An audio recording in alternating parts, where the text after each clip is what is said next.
Welcome into Catching Up with Coach. I'm Ken Kozarowski, joined by the man with the answers, Coach Dan Cogling. Dan, good to see you again. Thank you, Ken. Thank you. So, first, a big homecoming night for Central last week that Yep. we've got to make sense of. Onalaska coming in. And first things first, before the game, how about the pregame ceremony? I don't know if you were able to. It was great. I saw it. It was great. I know Corey. Corey coached for 50 years. I made it 41, so he beat me by 9, but he's a great guy. We had many great battles over the course of both our careers. So happy retirement. It's interesting. It's an interesting life. Yeah, I mean, half Or half a afterlife, century. I guess, yeah. Yeah, he was kind of thinking about each milestone as the years went on coaching. Yeah. Him and his late wife. He'd reach 30, and his wife was like, "Yeah, go to 35." Yeah. And then it just kept going and going. Yeah. But it sounds like 50 is a good one. That's a good time. You got to figure out, sooner or later you have to get out. Yeah. So I always felt that most coaches, actually, with the exception of D, most coaches stayed just a little bit too long. And when I decided to get out, I had decided actually the springtime before that, and I had only told my wife I didn't like when coaches do, I don't want to step on any toes here, but when they take the farewell tour, when they announce before the season that this is going to be their last year, because I mean, I had 41 years. Those kids only get 4 years, so the spotlight should be on them, not on me. And so, yeah. Yeah, it is interesting how the professional sports leagues now, we're seeing more farewell tours from players. Yes. So kind of changing the dynamic there a little bit. Yeah, they can do that if they want. and everybody has got their own preference. I just felt, I always felt the impetus should be on the kid, and so that's the way I did it. Yeah. But congratulations to Corey, though. Yeah. I mean, for sure. Well-deserved pregame ceremony. It was cool. Let's take a look at the game here. Onalaska just firing on all cylinders. They're tough. The best teams can run the ball and throw the ball, and they've got both aspects going, plus they're playing defense. And, I mean, they can get you on your heels in a hurry, which they did with a good Central team. So they're going to be dangerous. Yeah, Lubinsky alone, over 200 yards. Yep. The team as a total ran for 355. Yeah. 9 yards a carry. And on some of these plays, Coach, Lubinsky's untouched for all these. I mean, just how good is this offensive line? Their offensive line is good, and Lubinsky's a load. I mean, I can't remember the last running back from this area that is going to play big-time college football. Yeah. And so he's going to South Dakota State. Yeah, South Dakota as a preferred walk-on. Yep. But, and so, I mean, they don't do that for fun. I mean, they see something in him, and you can see on the replay. I mean, he's a load. Yeah, and they held Johnny Davis to 3 of 13 through the air, just 38 total rushing yards. I mean, we said in our last segment how difficult it is to stop an athlete like Davis. Yep. Other teams have completely failed to do it. Yep. What did Onalaska do to make it happen? They have good athletes. They have good athletes, and you could tell that, not only did they shut Johnny down, but there were some occasions when they actually moved him to receiver just to try to get something going. Yeah. But Onalaska's well coached, and they've got good athletes. And as I said to you, I think they stand a real good shot when they get into the playoffs of advancing. Yeah. So they remain undefeated in conference play, and that meant that last Friday night Holman needed a win to stay on pace against a very tough Sparta team. 25-20, the Spartans take it. Sparta, big plays. I think Holman outgained him, but the big plays kind of, they had to play comeback. And when you're a wishbone team, to try to play from behind, it's not the easiest thing to do. And Sparta's had another great year. I mean, it's really sets up, I think, obviously a super exciting conference decider. It's either going to be Holman or it's going to be shared. It's going to be a three-way tie. So yeah, and that's the interesting thing for Sparta. Now that they're done with conference play, they've got another game against Marshfield, of course. But were you ever in a situation where your team has kind of done what they needed to do, and now they just have to wait and see if they'll get a little help? Not that I can remember. It seemed to me that, we had some situations where we won the conference championship, but it came down. I mean, the MVC typically is so close that it came down to the last game, and that was the decider as to whether we were going to win the conference championship or not. No. It'd probably be fun if you went into that last game when it really didn't mean anything. But, football's a momentum game, and you don't want to give a game away either. So you don't want to say, there's a lot of moving parts in there. You don't want to. You want to be healthy going into the playoffs, especially when you're like Sparta and you're going to go into the playoffs. You want to win the game, but it doesn't necessarily, I don't want to say it's a meaningless game, but in the big picture, it might not be. So I don't know. There's that question of. I'm going to sit back and watch the score. There's that question of maybe like in the NFL, of course. Yeah. You know, when it comes to Week 17 and teams know they've got a division, they know they've got a bye, they're resting starters. Yeah, I got you. But to me, that's an entirely different thing. You know what? I went to the Packer-Viking game, and I'm going to tell you, that ticket cost me $300. I wanted to see Aaron Rodgers. If that last game, I don't care who they're playing, they're professionals. They're getting paid a lot of money. They owe something to the fans. I hate that. Yeah. They should play. And for the high school level, I mean, just competitors like Cole Wisniewski, even if the game doesn't mean much for, he's gonna for play. the team, He's going to want to play every They're going to want to down. play. The kids want to play. And you're absolutely right, Ken, because they know that there's a finite, for a lot of these kids, this is it. Yeah. I mean, they're never going to play another. They have no guarantee they're going to play another game after this.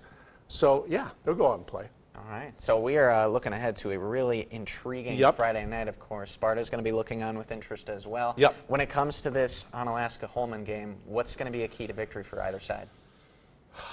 I think Holman's going to have to control the ball and not turn the ball over. I believe in the Alaska game, in the Sparta game, I think they had 3 turnovers. Yeah, at least. And at least I think 3. they fumbled a couple extra times, but were able to bounce on it. And it kind of comes with the territory when you play the wishbone because, I mean, there's a lot of moving pieces there real close together that have to execute exactly perfectly. So they have to definitely limit their turnovers and score and limit the time of possession for Onalaska because on the flip side, Onalaska can score in a moment's notice. So, Onalaska knows how to get off to a good They start. do. They really do. Yep. And Holman got a couple of gifts from Sparta to get back into this recent game. Yeah. But with the way Onalaska just looks fundamentally sound, Yeah. it doesn't look like they're going to give Holman too many free gifts like that. No, you're going to have to work for it. So again, if I'm Holman, I'm preaching that we cannot turn the ball over. If we're going to go 4 yards in a cloud of dust, that's fine. 4 yards, 4 yards, 4 yards, first down, 4 yards, 4 yards, 4 yards, first down.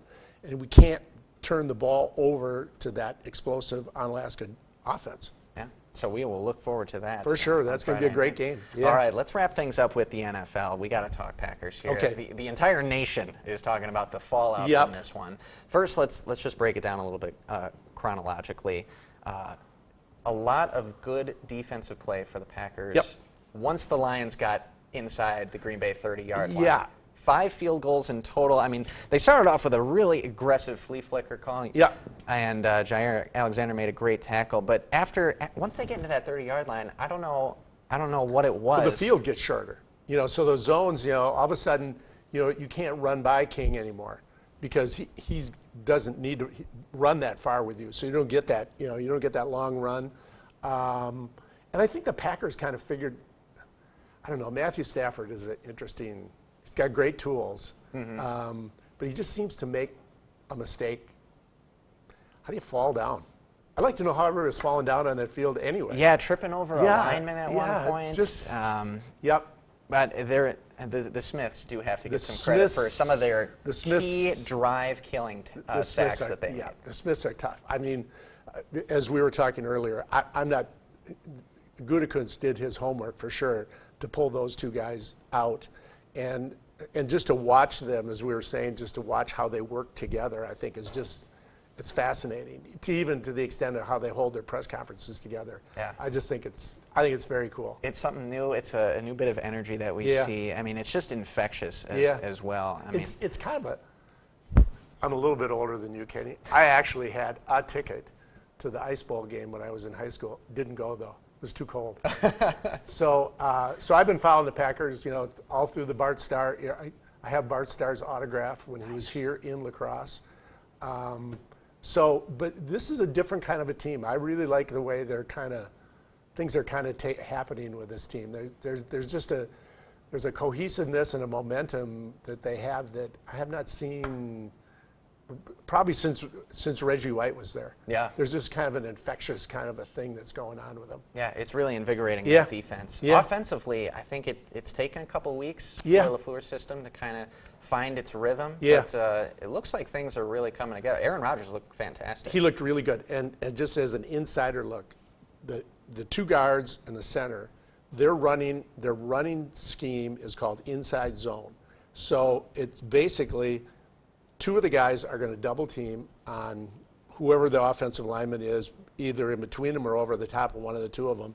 And then once they get him moving off the line of scrimmage, then the free one slides off onto the linebacker onto that second level, and they are executing the heck out of that. And that's where he's getting all of his yards. I mean, every once in a while he'll bust one outside, but that's where he's getting his yards. And again, whoever, I'm not sure Jones came up with that himself, the falling down on the 3-yard line. Oh, Jamal Williams. Jamal Williams, yeah. I'm sorry. But I think somebody said in the huddle, hey, don't score, don't score, don't score. Yeah, it was something that we asked about in the locker room. Yeah, actually. what did they say? They actually have a code name for that exact situation. Is that right? They call it Rolex. Yeah. And they want to make sure the clock keeps moving. Yeah. So beforehand, I don't know who it was who probably said something to Williams. Make sure you do this. Yeah. Yeah. But even Williams was second guessing himself before, as he's running, the tough. instinct is to just get into the end zone. Yeah, oh, for sure. It's tough. I mean, I had a running back who actually was my son, who was the running back, and we were playing Logan, and Logan let him score, and he just, to this day, he regrets that he didn't go down because it gave Logan one last, we went ahead, but it gave Logan one last shot at it. Mm-hmm. But again, you're an athlete. When you're an athlete and you see a hole wide open, it's pretty tough to put the brakes on and fall down. So it is. I know. Yeah. I probably would have dived in. Yeah, for sure. get the celebration going. Yeah, that's right. Now, with this offense, though, whether it's Aaron Jones or Jamal Williams, both running the ball very, very well. Offensive line, as you said, really fulfilling their job. Yeah. Wide receiver position, though, without Devontae Adams for probably at least another month. I would think 4 weeks, 4 to 5. Yeah. Not quite sure how, concussion protocol with Geronimo Allison. And then, of course, Marquez Valdez-Scantling looks like he got an ankle rolled up on him. I thought I read today, though, they said he was going to be okay. They thought he'd be okay. Yeah, it was encouraging for him to be out there in the third quarter, but it felt like they were kind of rotating him in a little bit and kind of resting it a little. Yeah. But even if he's completely healthy, wide receiver core is still pretty thin. It's thin. Do you see the Packers trying to make a Week 7 trade deadline? What?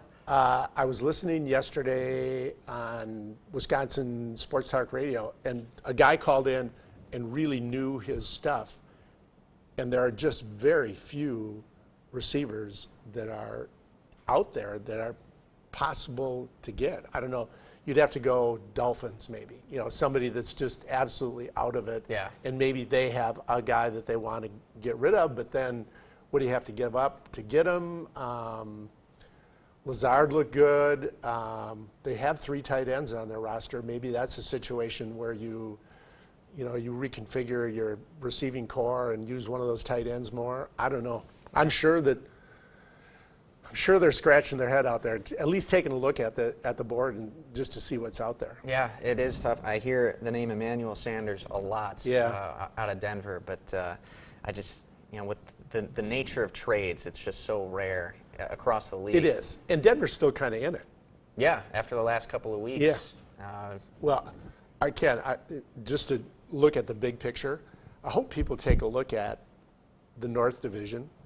Oh, my gosh. I mean, those are dynamite teams compared to, you take a look at some of the other stuff that's out there. It's like, really? And I know the Patriots are undefeated, but I'm not so sure if they had to play the Vikings, the Packers, the Lions, and the Bears. It's been a cupcake schedule for it Patriots. has been. I mean, 3 of the divisions in the AFC just aren't panning out. Last season in the AFC West, we had the Chiefs and the Chargers just going at it every single week. Right. There was maybe a game separating them till about week 14. Right. And now Chargers have started off really, really slow. Phillip Rivers hasn't looked very good. Doesn't look very good at all. AFC North is... You just toss your hands up in the air and just see what happens over the next couple of weeks. Yeah. But the NFC has, I think, over the years, has really, really become the standard of high quality football. Oh, I agree. I mean, they are all. I watched the Vikings play. They looked really good. That Eagles secondary looks a little porous. Yeah, it does. I mean, it was just bombs away, and they were just wide open. So. Yeah.